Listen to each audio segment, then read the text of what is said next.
Hi everyone, my name is Kavya, Assistant Professor, Department of Commerce, AJK College of Arts and Science, Coimbatore. Today we are going to deal with the topic International Business and the various theories related to international business. Now, what is international business? International trade or international business is the process of focusing on the resources of the globe. Think global and act local is the mantra of many companies operating in the globalized business world. IB is the symbol of prevailing peace, prosperity, and general well-being of mankind. In simple words, IB means cross-border economic activity, or it is the process of carrying on business activity beyond national boundaries, basically involving more than two countries. Various features of IB includes large-scale operation, integration of economies dominated by developed countries and MNC, benefits to participating countries, keen competition, international restrictions, payment in foreign currencies, involvement of greater risk, cultural differences, territorial specialization, differences in time zones and distances. Now, the forms of international business. It includes merchandise exports and imports, service exports and imports, licensing and franchising, foreign investment, strategic alliances, and joint ventures. These are different forms of international business. Stages in evolution of IB. That is, it starts with local business, which includes barter economy, village economy, and town economy. The next stage includes the regional business, and this mainly comprises of numerous town economies. National business, it first started in England during Industrial Revolution. International business between or among different countries. Global business is business in one giant world level market. Now, the theories of international trade. International trade takes place due to differences in opportunity cost. International trade between two countries can benefit both countries if each country exports the goods in which it has a comparative advantage. First theory is mercantilism. Mercantilism is the oldest international trade theory that formed the foundation of economic thought during about 1500 to 1800. According to this theory, the holdings of a country's treasure, primarily in the form of gold, constituted its wealth. This theory specifies countries should export more than they import and receive the value of trade surplus in the form of gold from those countries which experiences trade deficits. Colonial powers like British used to trade with their colonies like India, Sri Lanka, etc. by importing the raw materials from and exporting the finished goods to colonies. This benefited the colonial powers and caused discontent in colonies. In fact, this was the background situation for the American Revolution. The decay of gold standard reduced the validity of this theory, and consequently this theory was modified in neo-mercantilism. Neo-mercantilism proposes that the countries attempt to produce more than the demand in the domestic country in order to achieve a social objective like full employment in the domestic country or political objective like assisting a friendly country. This theory was attacked on the ground that the wealth of a nation is based on its available goods and services rather than on gold. So here arises our next theory, that is theory of absolute cost advantage. Adam Smith, the Scottish economist, advocated free trade among countries to increase countries' wealth. Free trade enables a country to provide a variety of goods and services to its people by specializing in the production of some goods and services and importing others. The theory deals with which goods should a country produce and which goods it should import. Adam Smith proposed absolute cost advantage theory based on the principle of division of labor as an answer to this question. According to him, every country should specialize in producing those products which it can produce at a less cost than that of other countries and exchange these products with other products produced cheaply by other countries. Trade between two countries takes place when one country produces one product at less cost than that of another country and the other country has absolute cost advantage over the first country in producing any other product. Countries have absolute cost advantage due to the following reasons, like skilled labor and specialization advantage, natural advantage due to climatic conditions, natural resources, etc., and acquired advantage due to technology and skill development. The various assumptions of absolute cost advantage theory. Trade is between two countries and only two commodities are traded.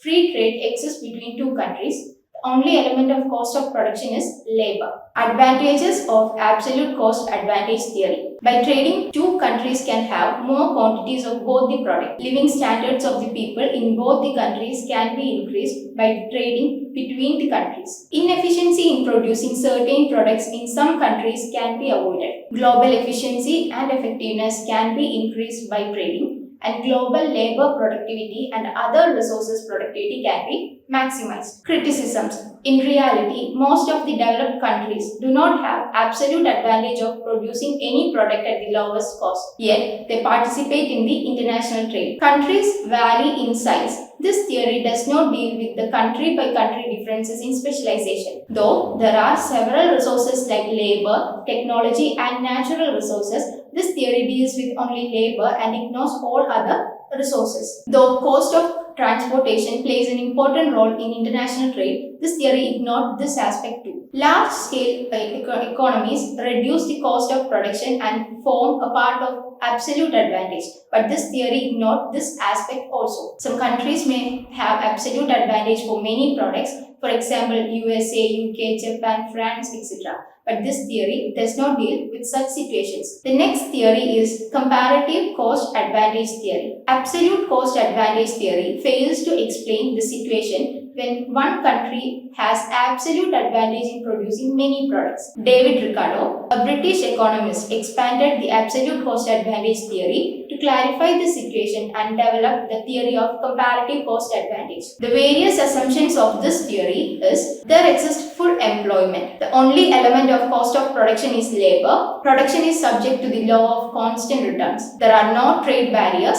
Trade is free from cost of production. Trade takes place between two countries, only two products are traded, there is no cost of transport, etc. Comparative cost advantage theory states that a country should produce and export those products for which it is relatively more productive than that of other countries and import those goods for which other countries are relatively more productive than it is. The comparative cost advantage theory is based on relative productivity differences and incorporates the concept of opportunity cost. Advantages or implications of comparative cost advantage theory. Efficient allocation of global resources, maximization of global production at the least possible cost, product prices become more or less equal among world market, demand for resources and products among world nations will be optimized. It is better for the countries to specialize in those products which they relatively do best and export them. It is better for the countries to buy other goods from other countries which are relatively better at producing them. Comparative cost advantage theory is really an improvement over Adam Smith's theory of absolute cost advantage.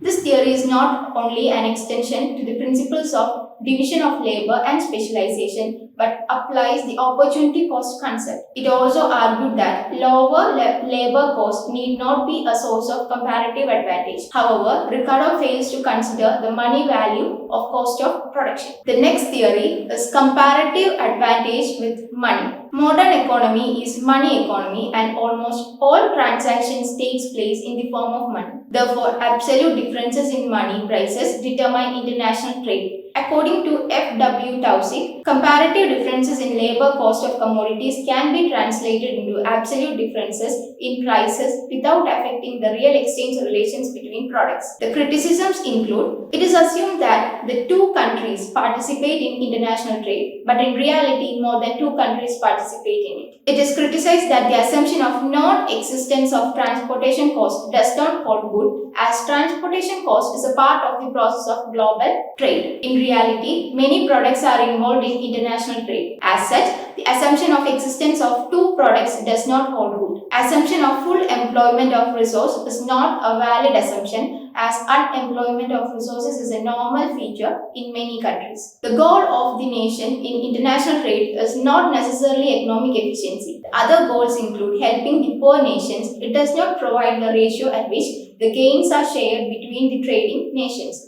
It is criticized that this theory does not consider the mobility of resources internationally, but globalization of economies provide for the free movement of all resources internationally. Comparative advantage theory deals with products but not services, but trading in services assumes significant share in global business particularly in recent times. The next theory is relative factor endowment theory or Hexter-Oakling theory. In view of the criticism cost against comparative advantage theory, the question pointed out by many was how do countries acquire comparative advantage. Erik Hexter and Bertil Oakling, Swedish economists, developed the theory of relative factor endowments to answer this question. Factor endowments are land, capital, natural resources, labor, climate, etc. The observation made by these two economists include factor endowments vary among countries. For example, the USA is rich in capital resources. India is rich in labor.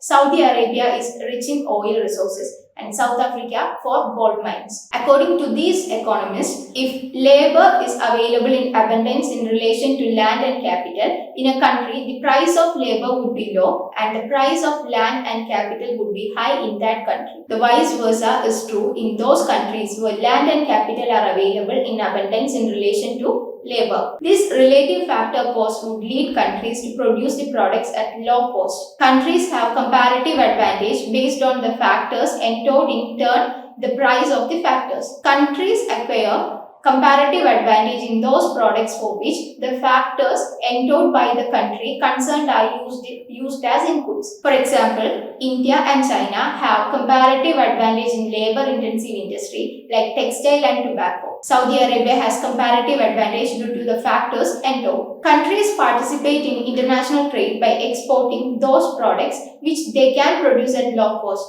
consequent upon abundance of factors, and import the other products which they can produce comparatively at high cost. The next theory is called Leontief paradox. These are certain surprising aspects to the labor-capital relationship in international trade. Vasily Leontief observed that US exports are labor-intensive compared with US imports, but it is assumed that the USA has abundant capital relative to labor. Therefore, this surprise finding is known as Leontief paradox. This is because of variation in labor skills. Advanced countries have higher labor skills compared to developing countries. Therefore, advanced countries have competitive advantage in exporting products requiring higher labor skills, while the developing countries have advantage in exporting products requiring less skilled labor. Technological complexities. Technological advancement make it possible to produce products in different methods. Canada produces wheat with more machines and India produces mostly with labor. In addition, industries locate different production process in different countries in order to reduce cost of production. This theory explains relative advantage of the countries based on the factor endowment. Thus, the theories discussed so far are country-based theories rather than firm-based. Now, we shall discuss firm-based theories. The firm-based theories include country similarity theory, product life cycle theory, and global strategic rivalry theory. Country similarity theory. International trade takes place between two industries of two countries as discussed earlier. But international trade also takes place within each industry, that is intra-industry, between two countries. Intra-industry trade amounts to nearly 40% of world trade. For example, Japan exports Toyota cars to Germany, whereas Germany exports BMW cars to Japan. This particular phenomena happens due to the fact that Japan markets provide prestige and performance-seeking automobile buyers to BMW cars, while German market provides quality-conscious and value-oriented customers to Toyota cars. Economic similarity of developed countries. Stefan Linder, a Swedish economist, explained the phenomena of intra-industry trade in 1961.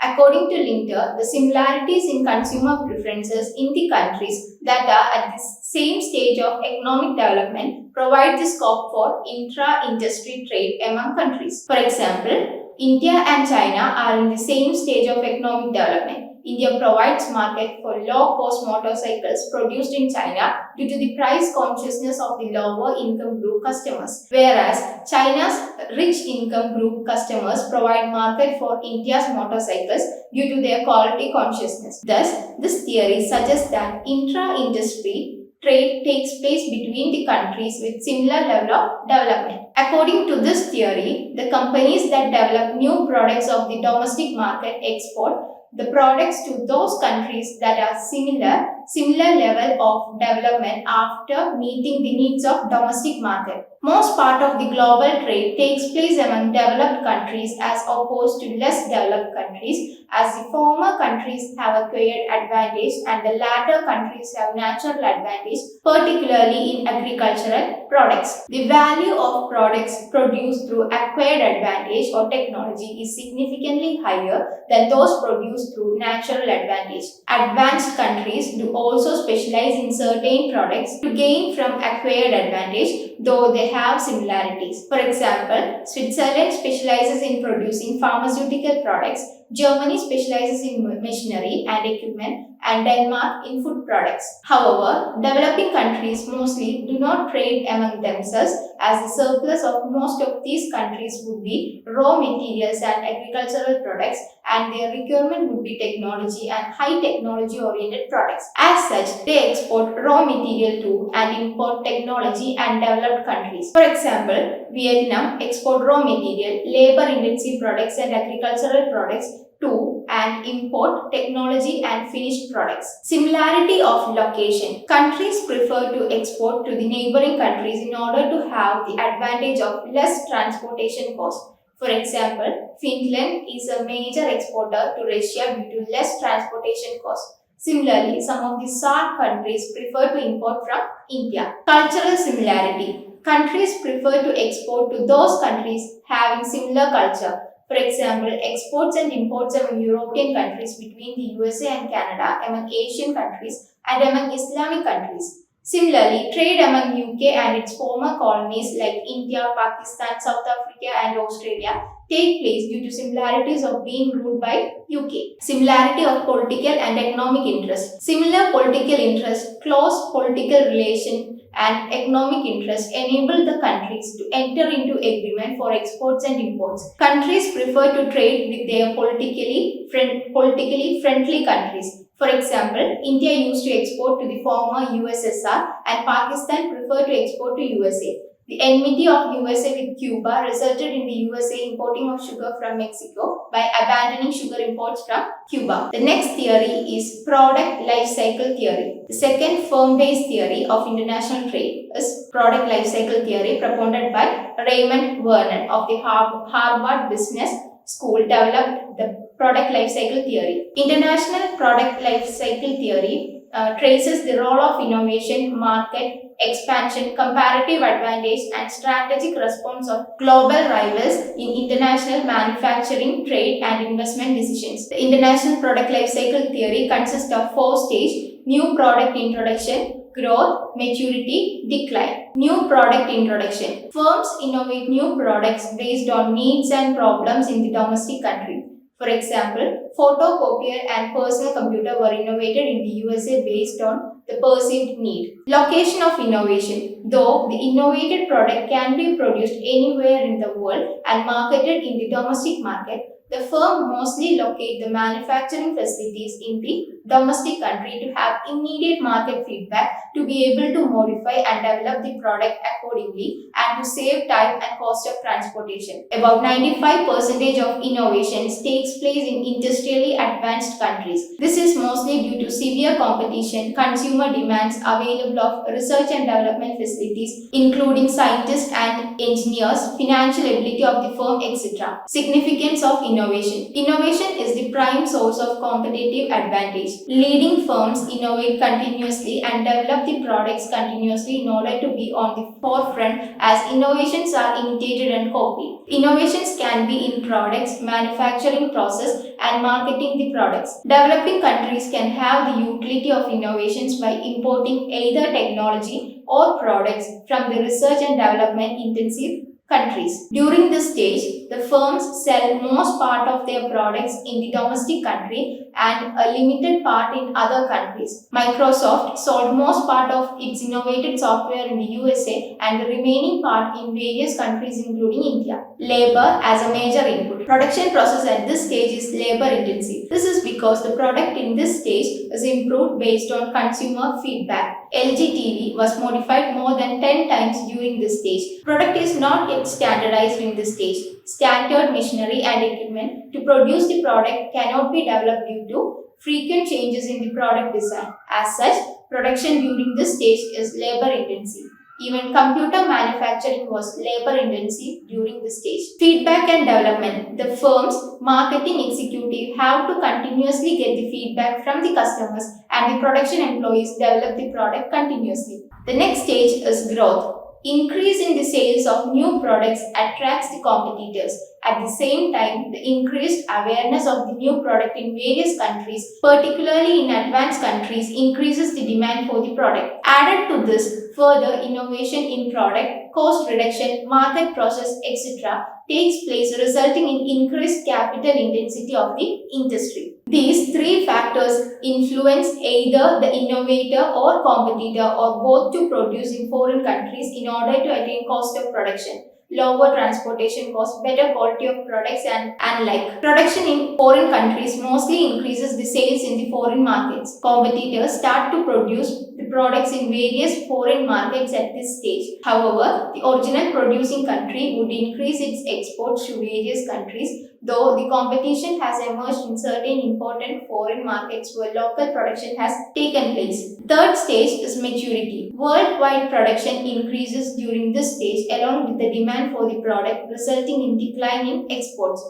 The increased competition results in increased product standardization and cost reduction. The producers start gaining the economies of scale, reducing the cost of production per unit. The lower per unit cost of production results in exports to developing countries. At this stage, technology becomes standard. Therefore, the producers start locating their plants in developing countries in order to take the advantage of lower labor costs. This factor further reduces the cost of production per unit and increases the competition based on cost. The next stage is decline. Markets for the product at this stage concentrates in less developed countries as the customers in advanced countries shift their demand to further new products. Thus, most of the production plants at this stage located in developing countries and exports decline considerably at this stage. Even the original country may become net importer during this stage. Thus, the volume and direction of international trade come down considerably at this stage. Limitations of product life cycle theory. Some studies indicate that production movements do not take place as predicted in the PLC theory due to the following limitations, like production facilities do not move to the foreign countries to achieve cost reduction due to short production life cycle consequent upon very rapid innovations. Cost reduction has little concern to the consumer in case of luxury products. Exports may not be significant volume where cost of transportation is very high. Non-cost strategies like advertising may nullify the opportunity to move to foreign countries for cost minimization. Requirement of specialized knowledge or expertise reduces the chances of locating production facilities in foreign countries. For example, the production of medical equipment could not be shifted from the USA and rotary printing process could not be shifted from Germany. The rapid technological development may not shift the production to various foreign countries. For example, microchip production which moved to various countries returned to the US. The globalization of the world economics after 1990 enabled the transnational global companies to introduce innovation simultaneously in many countries where they operate. MNC established production process in many countries to take the advantage of raw materials, human resources, transportation costs, etc., but not based on the predictions of PLC model. The next theory is global strategic rivalry theory. US airlines attracted both the domestic and international passengers through networking with other airlines, frequently flying schemes, etc. After liberalization in 1978, Consequently, European airlines lost significant business. KLM entered into strategic alliance with Northwest Airlines, Jet Airways, and number of other airlines throughout the globe in order to recover the loss. Thus, MNCs acquire and develop competitive advantages in order to neutralize those of their rivals and to have leverage over their rivals in the process of globalizing their operations. Though the international trade theories we have discussed so far emphasize on the countries, international trade normally takes place between two companies of two countries. Further, international trade takes place only when the companies have competitive advantage regardless of the competitive advantage of the countries. Paul Krugman and Kelvin Lancaster have developed the view that firms struggle to acquire and develop some sustainable competitive advantage. This theory focuses on firms' strategic decisions to acquire and develop competitive advantage in order to compete internationally. MNCs acquire and develop competitive advantage through a number of means. They are broadly categorized as owning intellectual property rights, investing in research and development, achieving large-scale economies, exploiting the experience curve. Owning intellectual property rights. Firms which own an intellectual property right in the form of patent, brand name, copyright and trademark acquire competitive advantage over their competitors. Next is investing in research and development. Investment in research and development would probably result in development of new products, improvement in existing products, and development of new technologies, etc. These developments provide competitive advantage to the firms. Achieving large-scale economies. Companies with large-scale economies enjoy low cost of production or operations per unit. These companies may enjoy low-cost leadership. Exploiting the experience curve. Production cost per unit tends to decline with increase in experience of firm in manufacturing in case of certain industries. This is due to increase in employees' experience, expertise and skill. The companies gain global competitive advantage with the presence of experience curve. Samsung has the lowest cost advantage in manufacturing standardized semiconductor chips. Exploiting the experience curve. Production cost per unit tends to decline with increase in experience of firm in manufacturing in case of certain industries. This is due to increase in employees' experience, expertise and skill. The companies gain global competitive advantage with the presence of experience curve. Next is Porter's National Competitive Advantage Theory. The first advantage is competitive advantage. A recent study concluded that competitive superiority is derived from four factors like demand conditions, factor endowment related and supporting industries, and firm strategy, structure and rivalry. Factor conditions. Factor conditions include factors of production. Hexter-Oakling theory deals with the classical factors land, labor, capital and organization. Porter emphasizes other factors like educational level of labor, quality of country's infrastructure, etc. Country's ability to compete globally depends upon the country's factor resources like research, innovation, training, etc. The USA has rich factor endowments and enjoys top position in the world trade and world economy. Next is demand conditions. Existence of large number of sophisticated domestic consumers who are economically able and willing to consume create and improve the demand for various products in the country. Companies improve the existing products and develop new products to meet the increasing demand. In addition, domestic companies compete with each other in developing existing and new products. Some of the domestic companies are ahead of international companies and export to other countries. For example, Japanese companies developed camcorders, big screen TVs and VCRs better than the international companies and exported them to the European and North American countries after meeting the domestic demand. Related and supported industries. Emergence and growth of an industry provide the scope for development of suppliers of raw material, market intermediaries, financial companies, consulting agencies, ancillary industries, etc. Firm strategy, structure and rivalry. Firms continuously improve the quality, product design, invest in research and development in order to compete domestically. Firms also invest in human resource development, technology, etc. in the domestic market.